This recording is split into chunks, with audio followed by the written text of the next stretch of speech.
चांदपुर से बाबू जैदी की खास रिपोर्ट। चांदपुर से बास्ता रोड में गड्ढे या यूं कहे गड्ढों में सड़क।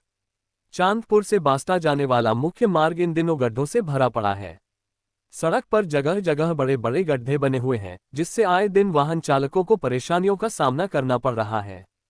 स्थानीय लोगों का कहना है कि खराब सड़क की वजह से आए दिन छोटे बड़े हादसे हो रहे हैं। बारिश के मौसम में स्थिति और भी खतरनाक हो जाती है, क्योंकि गड्ढों में पानी भर जाने से सड़क दिखाई ही नहीं देती।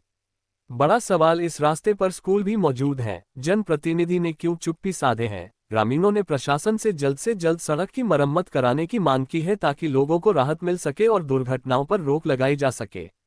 बने रहिए आज का दहकता सूरज में।